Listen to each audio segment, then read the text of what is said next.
Hola, ¿qué tal?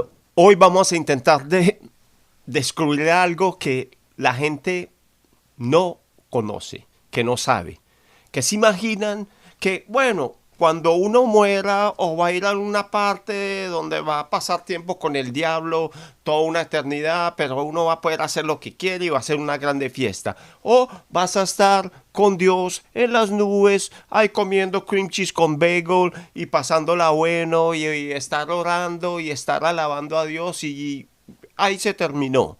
Es uno o el otro.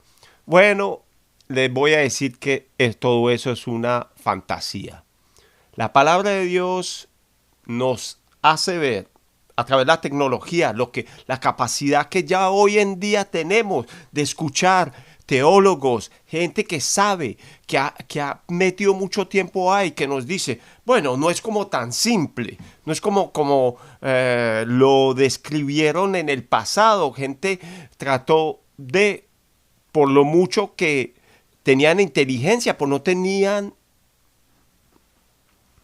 suficiente información para poder descubrir ciertas cosas. Hoy en día podemos saber qué estuvo escrito, cuál palabra utilizaron en greco, cuál palabra utilizaron en latino, en latín, en ese lenguaje latín. ¿Qué fue lo que ponieron ahí en ese tiempo para que uno pueda comprender con más claridad? ¿Por qué? La frase infierno, ¿a qué se refiere? ¿Cuál fue la palabra que se utilizó en latino? Fue inferno, inferior, una parte inferior de la tierra. ¿Y qué utilizaron en el greco? Fue Hades. ¿Hades qué quiere decir? ¿Dónde van los muertos? La plaza, le séjour de mort, como decimos en francés. Sí, el hogar donde van los muertos. ¿Y dónde es eso?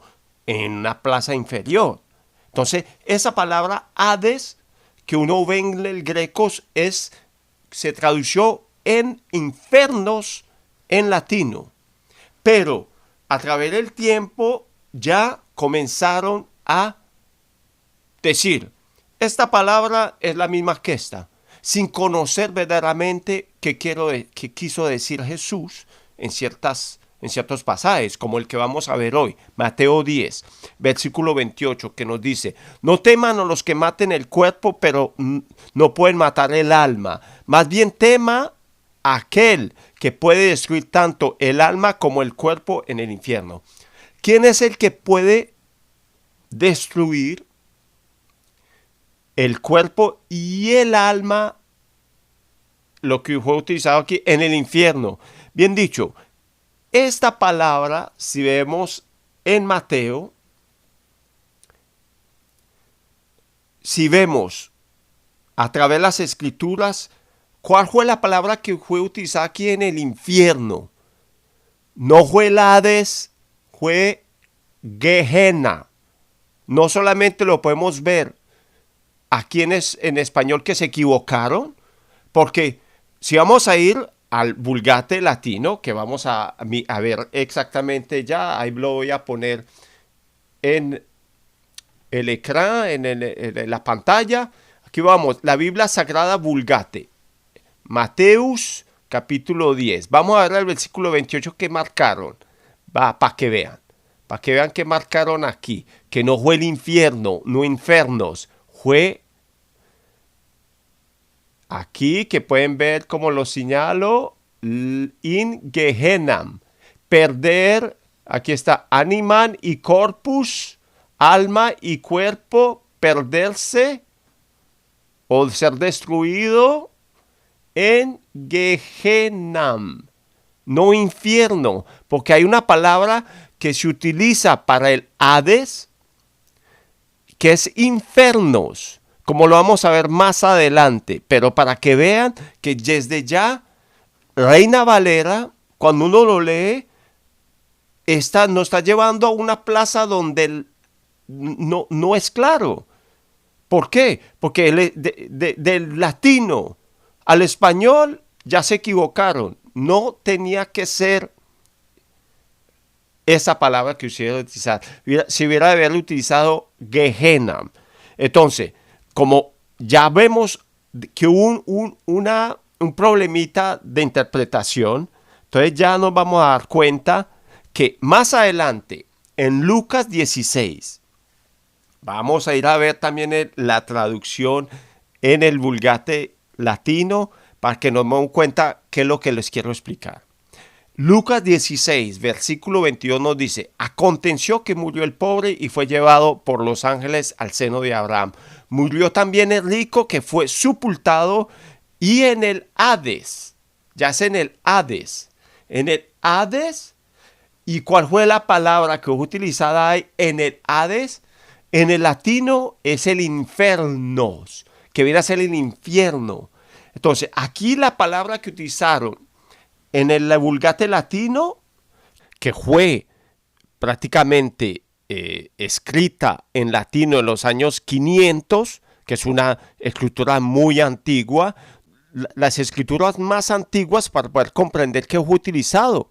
Entonces, en Reina Valera utilizaron el Hades, pero aquí fue utilizado in inferno, que quiere decir infierno en español. ¿Por qué utilizaron los Hades? Como les digo, tal vez tenían cualquier bias, cualquier preferencia para no utilizar el Hades. Ellos quieren que Gehenna sea el infierno y que el Hades no sea el infierno. En cambio aquí, en el latino, la Biblia más antigua, que es la Reina Valera, marcaron inferno.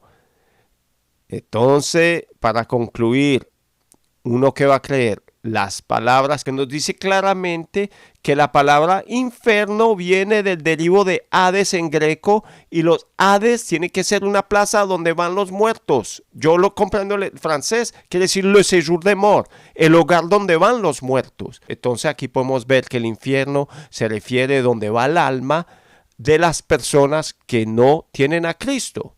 Pero los que tienen a Cristo van a ir al seno de Abraham, que quiere hacer el paraíso. Entonces, la palabra Gehenna tiene que ver con si uno va a ver la interpretación, yo le voy a dar un ejemplo. Si yo le digo, venga, vamos a comernos un hot dog allí en ese almacén. Entonces, ¿qué yo le estoy diciendo? Estoy utilizando hot dog, una palabra inglés, para que usted sepa que es un perro caliente. Pero yo estoy diciendo, vamos a comernos un hot dog. Entonces, de la misma manera, aquí hablaron en español y aguardaron una palabra de connotativo arameico, que quiere decir que en Jeremías capítulo 7, si uno puede leerlo más adelante, el versículo 30-31, ahí comenzando el versículo 30 y 31, ahí hablan de ese valle de los hijos de Hinnom. Gehenna es Ben Hinnom. Eso es lo que Cristo se quiere referir. En ese valle que hicieron abominaciones y que Dios nunca aprobó, los israelitas estaban haciendo sacrificios de sus hijos y los metían a quemar para buscarle el favor de Dios. Y yo digo, yo eso nunca lo aprobé. Y digo, de aquí en adelante, ese Ben Hinnom, ese valle de los hijos de Hinnom, no va a ser llamado más allá, va a ser el valle donde van a haber miles de muertos. Eso en el futuro va a ser donde van a ver muertos, van a ser muertos, no van a sufrir eternamente. Entonces, la connotación de Gehenna es una plaza donde van a ir los muertos, donde se van a morir. Pero el infierno, en Lucas 16, es una parte cuando uno muere, el alma va ahí y su alma está esperando la venida de Cristo para la resurrección. Ahí es una plaza de tormento, ahí donde está el infierno. Pero el infierno no es la destinación final, ahí donde yo quería ir. Aquí en Corintios, la primera de Corintios, versículo 15, el versículo 35 nos dice, pero dirán algunos, ¿cómo resucitan los muertos? Entonces Pablo está diciendo, algunos van a decir, ¿cómo resucitan los muertos? Entonces aquí nos va a explicar el apóstol Pablo cómo resucitan los muertos. Y vamos a ver más adelante, en el mismo capítulo primero de Corintios, el capítulo 15, el versículo 51 nos dice esto. Aquí les digo un misterio. No todos dormiremos, pero todos seremos transformados en un instante, es un abrir y cerrar de ojos, a la trompeta final, porque sonará la trompeta final y los muertos serán resucitados sin corrupción y nosotros seremos transformados, porque es necesario que este corruptible sea vestido de incorrupción y que este mortal sea vestido de inmortalidad. Bueno, para ir en el contexto del capítulo 15 de Corintios, la primera de Corintios capítulo 15, nos están explicando que cómo van a resucitar. Dice, es en la trompeta final, en la séptima trompeta, cuando Cristo va a venir por su pueblo. Ahí yo digo que es el arrebatamiento, la venida del Señor. Y en esa venida, ahí donde los que están durmiendo, los que están esperando la venida, los que están en el seno de Abraham, que es el paraíso, ahí donde van a ser resucitados y van a tener un cuerpo, ¿sí?, vestido de incorrupción y inmortalidad. Vamos a tener ese cuerpo glorificado, pero no es ya. Uno no muere y se va sí, el seno de Abraham es los que van a estar en ese paraíso y Cristo va a estar ahí presente, pero no es la disfrutación final. Mientras que estamos esperando que lleguemos a esa trompeta final, a la venida de Cristo, para que después, en la segunda venida, donde vamos a ser transformados con un nuevo cuerpo. Pero ¿qué va a pasar a los que no creyeron en Cristo? Entonces, eso es otra buena cuestión. Y eso es lo que vamos a ver más adelantico. Pero por el momento, yo quiero que vean con más claridad lo que le está explicando en el capítulo 15 de la primera de Corintios. Está aquí en la primera de Tesalonicenses, capítulo 4, versículo 15, nos dice: pues le decimos esto por palabra del Señor, nosotros que vivimos, que habremos quedado hasta la venida del Señor, de ninguna manera precederemos a los que ya durmieron, los que están esperando, los que están en el seno de Abraham. Porque el Señor mismo descenderá del cielo con aclamación, con voz de arcángel y con trompeta de Dios. Esa es la trompeta. Yo creo que un poco lo está dando otra versión de la misma, del mismo evento, de cuando Jesús va a venir. Porque el Señor mismo descenderá del cielo con aclamación, con voz de arcángel, con trompeta de Dios, y los muertos en Cristo resucitarán primero.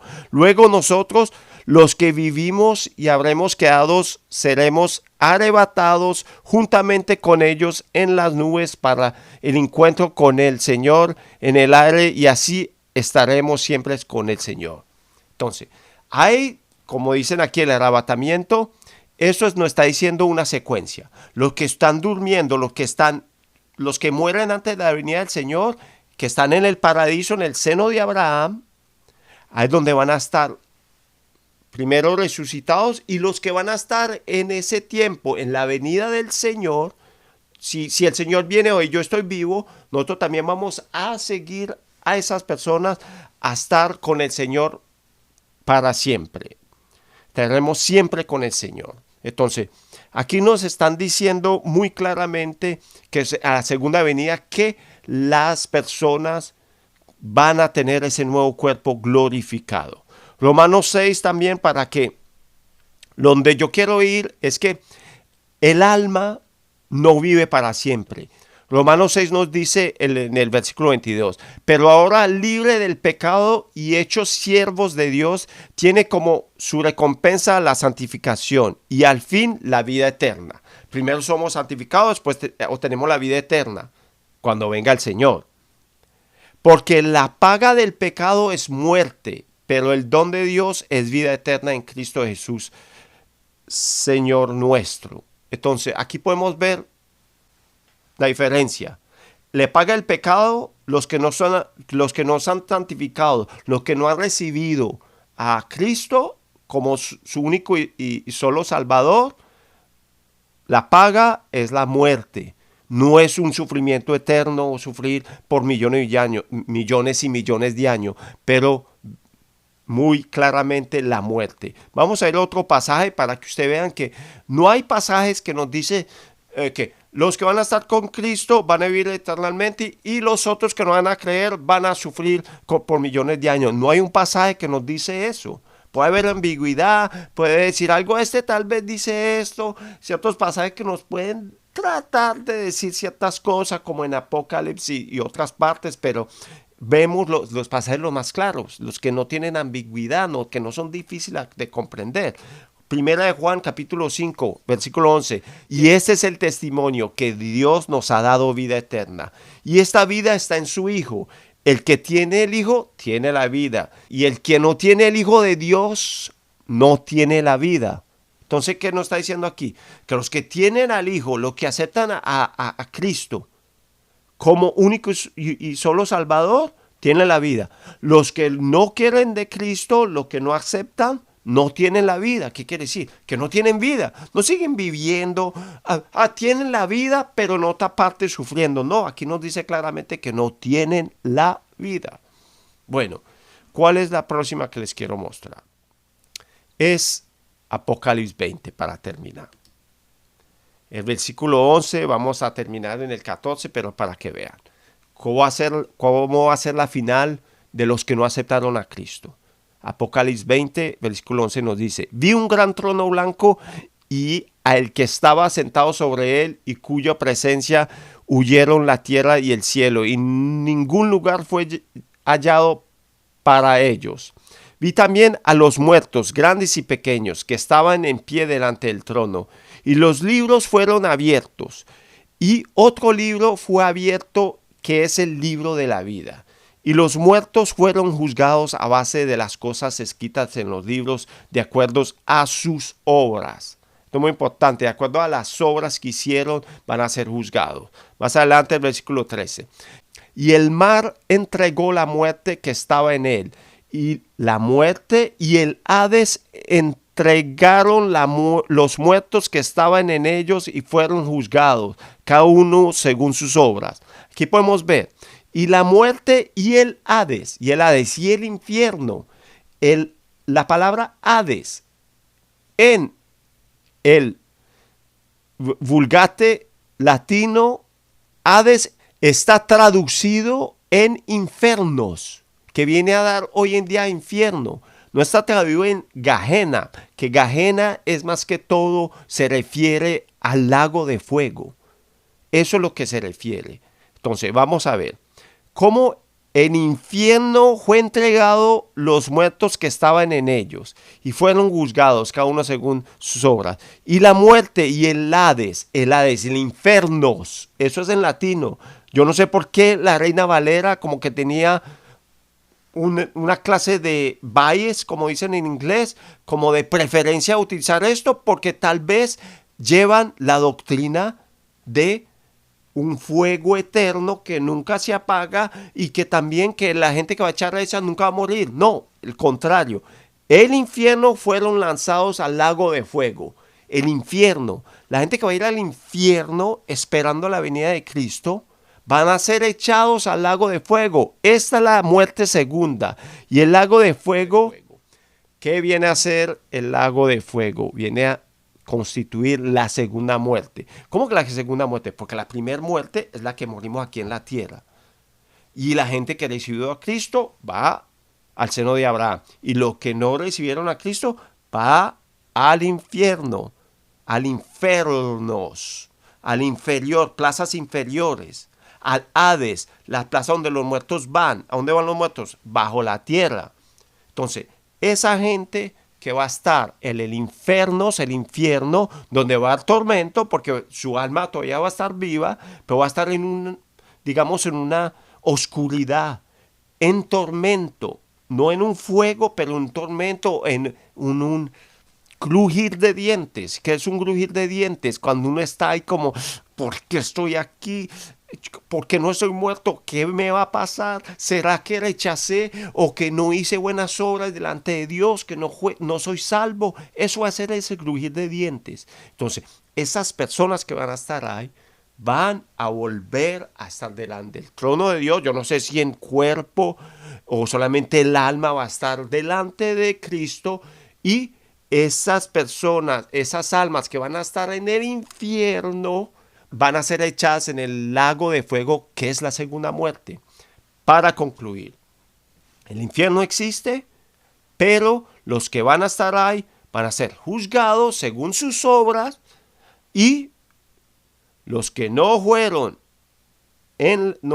escritos en el libro de la vida van a estar echados en el lago de fuego, que es la segunda muerte. Ahí donde concluimos que sí, Dios tiene el poder de destruir el alma y el cuerpo en el lago de fuego, que viene a ser la segunda muerte. Todo para decirnos, tenemos un Dios que es bueno y es justo. Y ese Dios que es bueno y es justo nos va a dar la capacidad de decidir. ¿Usted quiere vivir? ¿Quiere la justicia de Dios? ¿Quiere vivir para los deseos de Dios? ¿O quiere vivir su vida? No quiere nada de Dios. Si usted no quiere nada de Dios, va a ser destruido.